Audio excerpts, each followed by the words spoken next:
দেখো, যা একটি অযুগ্ম সংখ্যা, অতএব n/2 সমান 7/2। তো 7/2 সমান হচ্ছে 3.5। তো 7/2 সমান 3.5ই যদি হয়, বা 7/2 করলে তো হবে না, n+1/2 মানে 7+1/2 সমান 4। তাই 4তম পর্যবেক্ষণটাকে লক্ষ্য করতে হবে। 4তম পর্যবেক্ষণ, 4তম পর্যবেক্ষণ মানে 4 নম্বর সংখ্যাটা, 1 নম্বর, 2 নম্বর, 3 নম্বর, 4 নম্বর, 4 নম্বর সংখ্যা।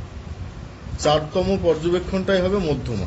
তাহলে অতএব মধ্যমা সমান, তার মানেই তো তাই, 4তমই তো আসছে, মধ্যমা সমান 4তম পর্যবেক্ষণ।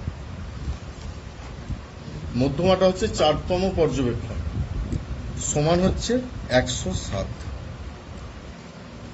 মধ্যমাটা হচ্ছে 4তম পর্যবেক্ষণ, 4তম পর্যবেক্ষণে 107 আছে, তাহলে 107টাই সংখ্যাগুলোর মধ্যমা।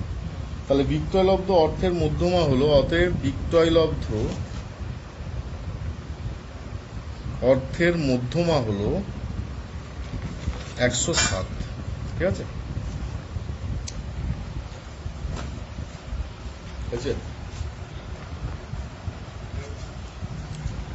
আচ্ছা, পরের অঙ্ক দেখো, কিছু পশুর বয়স দেওয়া আছে 6, 10, 5, 4, 9, 11, 20, 18 বয়সের মধ্যমা নির্ণয় করো। ঊর্ধ্বক্রমে সাজিয়ে মধ্যমা নির্ণয় করতে হবে। 14 জন ছাত্রের প্রাপ্ত নম্বর দেওয়া আছে, প্রাপ্ত নম্বরের মধ্যমা নির্ণয় করো। এর ক্ষেত্রে তাই ঊর্ধ্বক্রমে সাজিয়ে মধ্যমা নির্ণয় করো। 4এর অঙ্ক, আজ পাড়ার ক্রিকেট খেলায় আমাদের স্কোর হলো এত। স্কোরগুলো দেওয়া আছে। ক্রিকেট খেলায় আমাদের স্কোরের মধ্যমা নির্ণয় করো।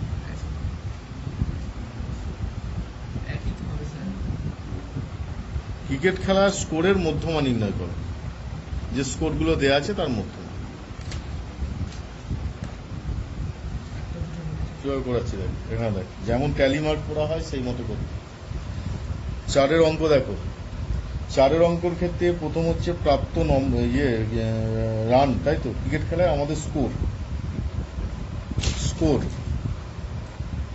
আচ্ছা, তারপরে পরিসংখ্যায় লিখছি, কারণ একটা 2 বার 3 বার আছে তো। তারপরে হচ্ছে সিএফ লিখছি। স্কোর প্রথম, সবচেয়ে মিনিমাম স্কোর কত?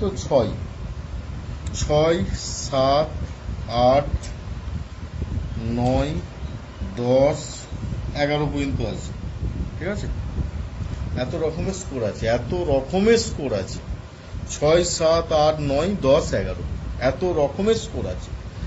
6 সংখ্যাটা কবার আছে দেখো, কালাম ওয়াইজ দেখো, দেখলে সুবিধা হবে। কালাম ওয়াইজ দেখো কবার আছে, 3 বার আছে, তাই তো? 3 বার, তাহলে পরিসংখ্যা হচ্ছে 3। 7 সংখ্যাটা কবার আছে, 2, 2, 4, 5 বার আছে, দেখতে পাচ্ছি 5 বার আছে। 8 সংখ্যাটা কবার আছে, 4 বার, 5 বার আছে। 9 সংখ্যাটা কবার আছে, প্রথম দিকে 3 বার, শেষে 1 বার, 4 বার আছে। 10 সংখ্যাটা কবার আছে, 2 বার আছে। 11 সংখ্যাটা 2 বারই আছে। তাহলে মোট পরিসংখ্যা কত হচ্ছে সেটা কিউমুলেটিভ ফ্রিকোয়েন্সির মাধ্যমে বের করব। আগে গুনে নাও কতগুলো সংখ্যা আছে, 1, 2, 3, 4, 5, 6, 7, 8, 9, 10, 11, 22টা। ঠিক আছে তো? তাহলে এর কিউমুলেটিভ ফ্রিকোয়েন্সি বের করছি। প্রথম হচ্ছে 3, 5 আর 3 8 হলো, 8 আর 5 13 হলো, 13 আর 4 17 হলো, 17 আর 2 19 হয়ে গেল যে। তাহলে ঠিক আছে বলছিস, 3, 5 আর 3 8, 8 আর 5 13, 13 আর 4 17, 17 আর 2 19, আর 2 21 হয়ে যাচ্ছে যে। তা ঠিক কোথায় হয়েছে? ভুল হয়েছে কোথাও? কোনো সংখ্যা লিখতে কম আছে। এই যে 7 সংখ্যাটা কবার 5 বার লেখা হয়েছে, 6 সংখ্যাটা 9টা কবার আছে, 9 4 বার আছে, ওইখানেই ভুল হয়েছে নাকি? 1, 2, 3, 4, 5 বার আছে 9, ওইটাই ভুল হয়েছে। শেষে 2 বার, প্রথম দিকে 3 বার, 3 আর 2 5 বার। ঠিক আছে? তা 13 আর 5 18 হবে, 18 আর 2 20, 20 আর 2 22।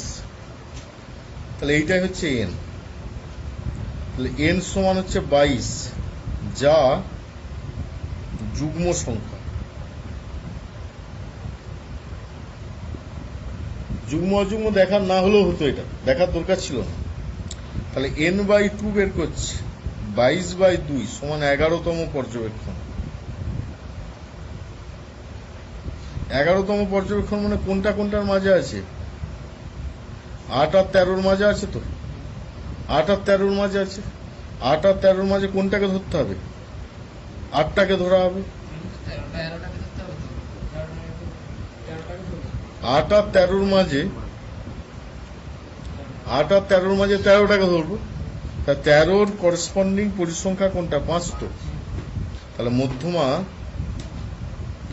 সমান 5। অতএব স্কোরের মধ্যমা হলো 8। তোমার পরিসংখ্যাটা নিলে হবে না, 8 স্কোরটার মধ্যমা।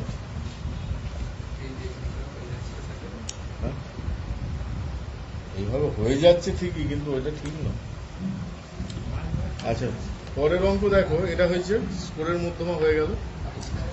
আচ্ছা, পরের অঙ্ক দেখো, 70 জন ছাত্রের ওজনের পরিসংখ্যা বিভাজন ছক দেওয়া আছে। এর থেকে মধ্যমা নির্ণয় করতে হবে। কিছুই নয়, কিউমুলেটিভ ফ্রিকোয়েন্সি বের করবো, দিয়ে তাকে 2 দিয়ে ভাগ করব। কিউমুলেটিভ ফ্রিকোয়েন্সিটা যুগ্ম না অযুগ্ম দেখব। যদি অযুগ্ম হয় তাহলে 1 প্লাস সেটা প্লাস 1/2 করব, দিয়ে পর্যবেক্ষণটা পাওয়া যাবে কততম পর্যবেক্ষণ। আর যদি যুগ্ম হয় তাহলে সেইটা বাই 2 আর সেইটা বাই 2 প্লাস 1। আচ্ছা, তারপর নলের ব্যাসের দৈর্ঘ্য দেওয়া আছে, বিভাজন ছক থেকে ব্যাসের দৈর্ঘ্যের মধ্যমা নির্ণয় করি। একই অঙ্ক, তাহলে এই দুটো অঙ্কই বাড়িতে করব।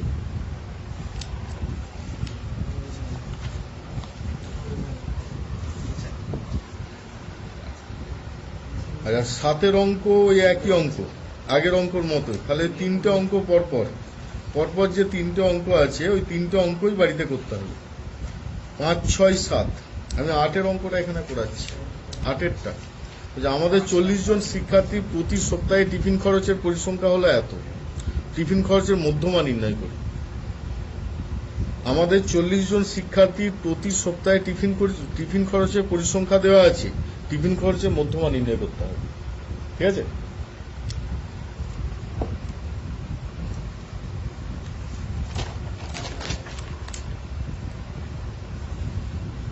দেখো, 8 টিফিন খরচ টাকায়, শিক্ষার্থীটা হচ্ছে এখানে পরিসংখ্যা, শিক্ষার্থীটাই হচ্ছে পরিসংখ্যা। সিএফ বা এটা এফ লিখছি, এটা সিএফ। সিএফটা বের করে রাখবো, যা আসবে। সিএফ মানে হচ্ছে ক্রমযৌগিক পরিসংখ্যা। তাই টিফিন খরচের যে রেঞ্জটা দেওয়া আছে ওটা লিখছি, 35 থেকে 40, 40 থেকে 45, 45 থেকে 50, 50 থেকে 55, 55 থেকে 60, 60 থেকে 65, আর হচ্ছে 65 থেকে 70, 65 থেকে 70। তাতে পরিসংখ্যাগুলো দেওয়া আছে 3, 5, 6, 9, 7, 8, 2। 3, 5, 6, 9, 7, 8, 2। তাহলে এখানে সিএফটা হচ্ছে 3, প্রথমটা। 5 আর 3 8, 8 আর 6 14, 14 আর 9 কত? 23, 23 আর 7 30, 30 আর 8 38, 38 আর 2 40। তা 40 জন শিক্ষার্থী আছে, 40 জন শিক্ষার্থী, যার মানটা হচ্ছে এন। দেখি অন্য নীলকারিতে, এটা হচ্ছে এন, এই মানটি হচ্ছে এন। ঠিক আছে? n/2 বের করছি। n/2 মানে হচ্ছে 40/2, তার মানে 20তম পর্যবেক্ষণ। 20তম পর্যবেক্ষণ, 20তম পর্যবেক্ষণ কোনখানে আছে? এই জায়গাটায় 20 আছে, এই জায়গাটায়, এইখানটায় 20তম পর্যবেক্ষণ আছে। সিএফ থেকে দেখতে পাচ্ছি এইখানে 20তম পর্যবেক্ষণ আছে, এই জায়গাটায় 14 থেকে 23-এর মাঝে। তার কোনটা মধ্যমা শ্রেণী ধরতে হবে? এইটা, 23-এরটা। তার মানে এইটি হচ্ছে মধ্যমা শ্রেণী। এখানে লিখে নাও মধ্যমা শ্রেণী, এটি মধ্যমা শ্রেণী। এইটি এফ এর মান, আর এইখান থেকে এই পর্যন্ত যেটা পাচ্ছি এইটা হচ্ছে সিএফ, এটি সিএফ। ঠিক আছে? এটি সিএফ। তাহলে আমরা মধ্যমা শ্রেণী লিখছি, মধ্যমা শ্রেণী সমান 50 থেকে 55, এটি মধ্যমা শ্রেণী। তাহলে এল সমান হচ্ছে 50, এন সমান 40, এফ সমান হচ্ছে 9, সিএফ সমান হচ্ছে 14। ঠিক আছে, সিএফ সমান 14। অতএব টিফিন খরচের মধ্যমা হলো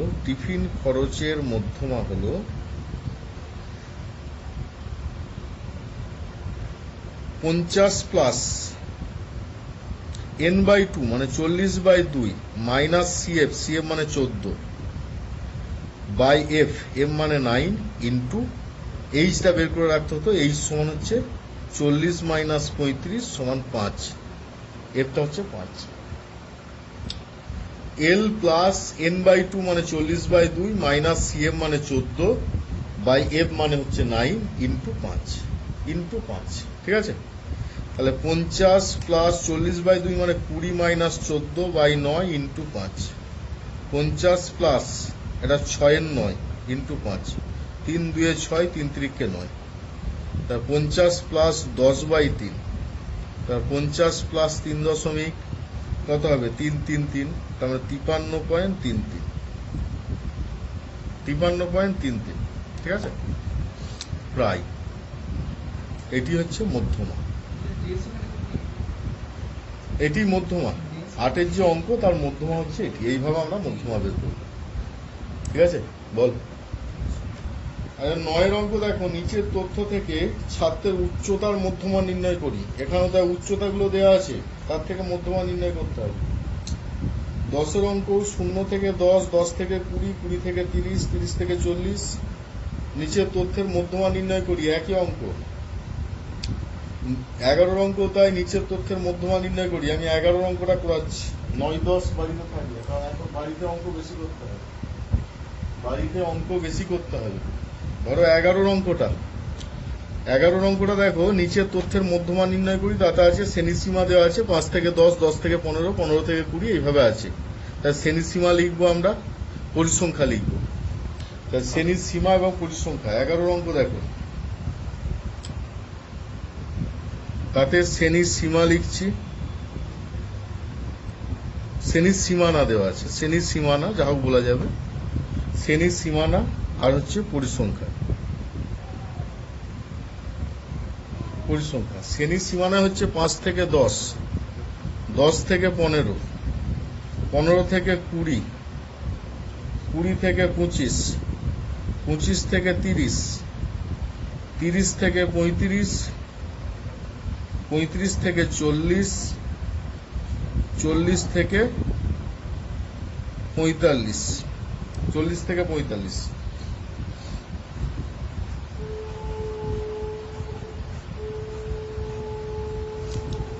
আচ্ছা, এফ আর হচ্ছে সিএফ। এফ দেওয়া আছে, এফ হচ্ছে কত দেওয়া আছে 5, 6, 15, 10, 5, 4, 3, কোথাও অফ গেছে মনে হচ্ছে নাকি রে, লেখা ভুল হয়েছে। 5 থেকে 10, 10 থেকে 15, 15 থেকে 20, 20 থেকে 25, 25 থেকে 30, 30 থেকে 35, 35 থেকে 40, 40 থেকে 45। এই যে এইখানে 5, 6, 15, 5, 6, 15, 10, 5, 4, 3, 2 লেখার বলুন সিএফ। তাহলে এটা 5 হলো, 5 আর 6 11 হলো, 11 আর 15 26, 36, 41, 45, 48, 50। ঠিক আছে, তাহলে n সমান 50, n/2 সমান 25। 25 সংখ্যাটা কোথায় আছে দেখি।